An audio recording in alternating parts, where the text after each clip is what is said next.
Jack pun menjelaskan bahwa Cassian Lee merupakan lulusan dari Psyker Combat Training Agency. Bahkan Cassian merupakan lulusan termuda dan memiliki nilai tertinggi di kelasnya. Menurut data yang diterima oleh Jack, Cassian tidak pernah kalah 1 lawan 1 dalam hal bertarung jarak dekat. Mereka semua pun bingung bukankah Cassian Lee merupakan kelas mage, dan benar saja yang dikatakan oleh Jack. Cassian pun mulai melancarkan serangannya kepada John Close, yang mengakibatkan John Close langsung KO, kembali lagi ke masa yang sekarang. Di mana Cassian berhasil mengalahkan Daegu dengan mudahnya. Teman-temannya pun bingung bagaimana mungkin Cassian bisa mengalahkan mantan dari runner-up Muay Thai tingkat nasional. Tanpa rasa ampun lagi, Cassian pun kembali mencengkeram wajah Daegu dengan sangat kuat. Sambil mencengkeram wajah Daegu, Cassian pun berkata dari dalam hatinya, "Orang-orang menyedihkan ini mereka berani macam-macam karena selama ini mereka tidak pernah diajari oleh seseorang. Jika lawan mereka lebih kuat dari mereka, maka orang-orang rendahan ini tidak akan berani membuat kekacauan. Itu juga berlaku kepada para bajingan itu. Jika saja aku lebih kuat pada saat itu, maka Jeff masih hidup sekarang, dan Kang Wei tidak perlu lagi menjalani takdir sialan seperti ini. Aku pasti akan menjadi lebih kuat, aku harus menjadi cukup tidak terkalahkan untuk membuat Lampas gemetar ketakutan," kata Cassian sambil mengeluarkan emosi jahat yang sangat mengerikan. Melihat Cassian yang seperti itu, para berandalan pun takut dan mereka berencana untuk melarikan diri dari sana. Akan tetapi tiba-tiba seseorang pun muncul. Orang tersebut muncul tepat berada di atas kepala mereka, sambil terbang menaiki sebuah obeng raksasa. Dan orang tersebut tak lain tak bukan adalah seorang penjahat yang bernama Driver. Driver merupakan penjahat dengan kelas engineer bertipe cahaya. Melihat kedatangan penjahat Driver yang tiba-tiba, para berandalan pun langsung berlari ketakutan. Pada akhirnya yang tersisa hanyalah Cassian dan Driver saja. Lalu Driver pun langsung turun dan mencoba untuk mengajak Cassian berbicara. "Bukankah ini menyenangkan? Aku sebenarnya berniat untuk memberikan bantuan. Tapi sepertinya aku telah mengacaukan situasinya ya. Aku tidak ingat meminta bantuan kepadamu. Kau sungguh tidak ramah ya. Apakah kau tahu siapa aku?" "Ya, aku tahu. Kau adalah Driver. Melihat caramu bereaksi terhadapku, kau benar-benar telah melukai harga diriku." Karena merasa sakit hati terhadap Cassian, Driver pun tiba-tiba menodongkan sebuah pistol bermuatan laser kepada Cassian. "Jika kau datang ke Field Zone, kau pasti sudah tahu apa yang akan menunggumu, bukan?" Pada akhirnya Driver pun telah bersiap untuk menembakkan lasernya kepada Cassian. Bom ternyata yang ditembaki adalah sebuah bunga mawar. "Aneh bukan, tadi aku hanya bercanda.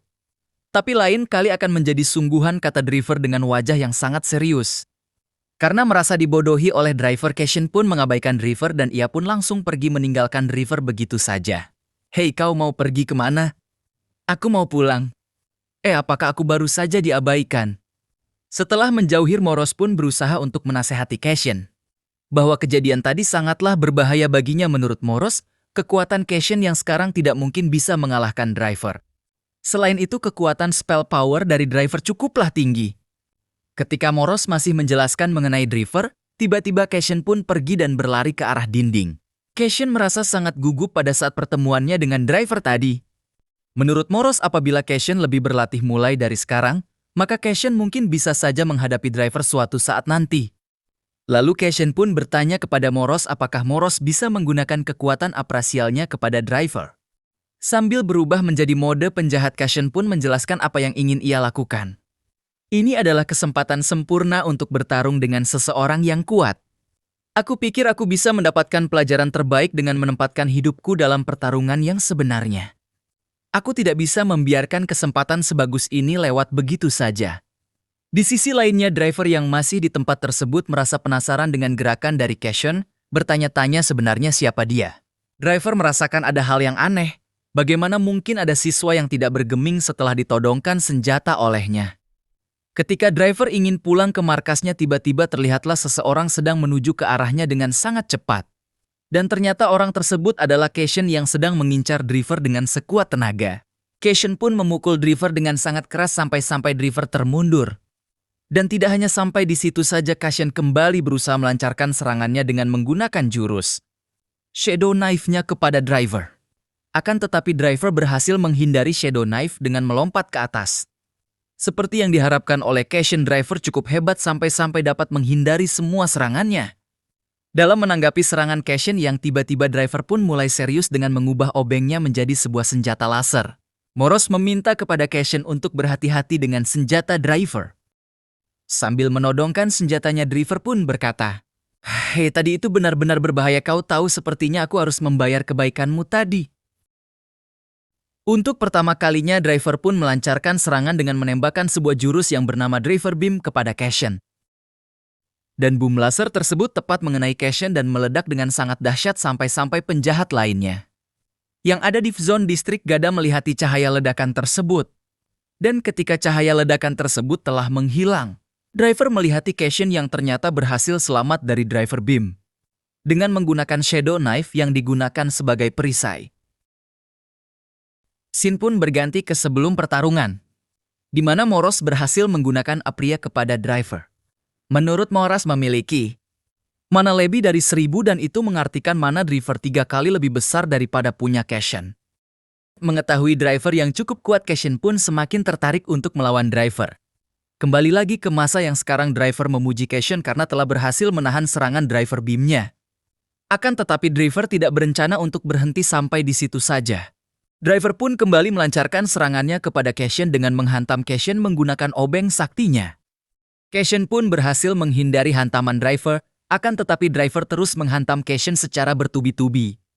Dengan gesitnya, Cashen berhasil menghindari semua hantaman driver sampai-sampai driver sedikit frustasi. Bagaimana mungkin Cashen dapat menghindari semua serangannya? Apakah Cashen telah membaca semua serangannya? Akan tetapi pada kali ini Cashen berhasil menahannya dengan kekuatan cengkeramannya. Cashen berhasil membuat obeng saktinya driver retak. Setelah obeng saktinya retak, driver pun melancarkan serangannya kembali dengan menembakkan sebuah laser dari matanya dengan sangat cepat.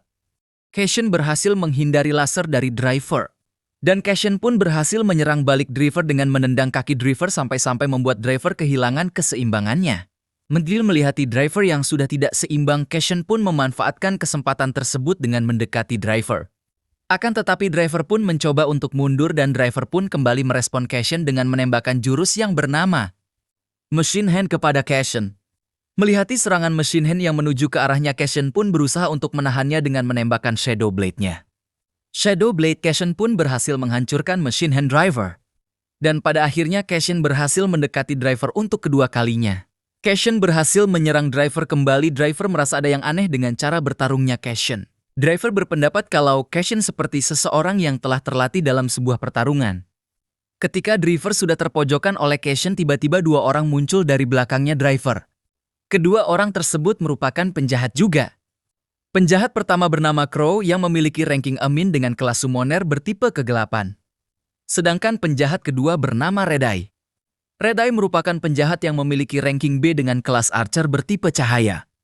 Belum sampai di situ saja, terdapat satu orang penjahat lagi yang muncul dari belakang Cashen. Dan penjahat tersebut bernama Blackhand. Blackhand merupakan penjahat yang memiliki ranking B dengan kelas striker bertipe OR. Pada akhirnya, Cashen pun telah dikepung oleh 4 penjahat kelas menengah sekaligus. Bukannya takut, Cashen malah semakin bersemangat. Cashen pun mencoba untuk mengejek driver, "Apakah kau memanggil para bawahanmu? Karena kau sudah dihancurkan dalam 1 lawan 1 denganku." Mendengar pertanyaan Cashen, Crow pun sedikit terkejut. Crow bertanya kepada driver, "Bos, apakah kau benar-benar telah dihancurkan olehnya?" Itu agak kurang tepat, aku tidak dihancurkan olehnya." "Tapi belum berarti benar, bos. Kamu memang benar-benar telah dihancurkan olehnya ya." "Aku kan sudah bilang kalau aku belum dihancurkan." Mengetahui driver yang hampir dihancurkan, Blackhand pun sangat terkejut. Ia tidak percaya bahwa penjahat seperti driver dapat dihancurkan oleh seseorang rookie sepertinya. Driver pun bertanya kepada Cashen, "Sejak awal mengapa kau tiba-tiba mengincarku?" Cashen pun menjawab pertanyaan dari driver, "Karena aku ingin melawan orang yang kuat. Selain itu, aku tidak bisa membiarkan seseorang pembunuh yang terus membunuh orang lain yang dia lihat tanpa pandang bulu." Mendengar jawaban dari Cashen, driver pun sedikit kebingungan. Driver pun bertanya kepada Cashen, "Apakah kamu sedang membicarakan tentang pembunuh berantai yang terkenal itu? Dan apakah kau mengatakan pembunuh itu adalah aku?" "Ya bos, yang dia maksud adalah kamu." Mengetahui dirinya yang dituduh oleh Driver pun langsung mengklarifikasinya dengan mengatakan bahwa dirinya bukanlah pembunuh berantai tersebut. Menurutnya rumor itu adalah salah. Di sisi lainnya, Blackhand bertanya-tanya siapa sebenarnya Cashen itu. Berani-beraninya dia melawan driver. Blackhead pun berencana untuk membunuh Cashen dari belakang. Singkat cerita, Driver pun berusaha untuk meyakinkan Cassian bahwa dirinya bukanlah pembunuh yang dimaksud oleh Cassian. Cassian pun bertanya kepada Driver apakah ia bisa membuktikan perkataannya. Lalu entah dari mana tiba-tiba Cassian sedikit pusing. Pada saat kepala Cassian sedang pusing, Black Hand pun memanfaatkan kesempatan tersebut dengan menyerangnya dari belakang. Aku akan memukulmu, dasar bajingan kecil. Dengan jurus yang bernama Death Gauntlet, Black Hand pun langsung menghantam Cassian. Akan tetapi sayangnya Cassian langsung berhasil menghindarinya. Sambil mendekati Black Hand, Cassian pun mengejek Black Hand. Sungguh tindakan penjahat yang sangat kotor. Bau kotoran sepertimu sangatlah menyengat sampai-sampai aku langsung menyadari niat busukmu itu. Mendengar hinaan dari Cassian, Black Hand merasa sangat marah, dan ia pun mencoba untuk meninju Cassian kembali. Akan tetapi untuk kesekian kalinya Cassian berhasil menghindari serangan Black Hand. Sambil mengambil ancang-ancang untuk meninju Black Hand, Cassian pun berkata, "Ini obat untuk bajingan sepertimu," dan pada akhirnya Cassian pun berhasil mendaratkan pukulan yang sangat keras kepada Black Hand hingga ia tepar di hadapan teman-temannya. Red Eye pun langsung menghampiri Black Hand yang sudah tidak berdaya lagi. Red Eye tidak menyangka bahwa Cassian bisa mengalahkan seorang penjahat peringkat 3 di Field Zone District. Gadam dengan begitu saja. Lalu tiba-tiba kepala Cassian pun kembali pusing lagi. Dengan kemampuan kacamatanya, Driver pun mencoba untuk menganalisa Cassian. Menurut Driver, dikarenakan mana Cassian hanya memiliki 300 mana saja pada saat ini, mana Cassian sudah hampir habis. Makanya kepala Cassian mulai pusing, kata Driver. Mengetahui mana power Cassian hanya 300 saja, penjahat yang lainnya sangat terkejut. Menurut mereka dengan hanya 300 mana power saja maka seharusnya Cassian merupakan seorang penjahat dengan ranking D. Red Eye pun merasa sangat penasaran. Bagaimana mungkin seorang penjahat dengan ranking D bisa mengalahkan Black Hand dengan ranking B?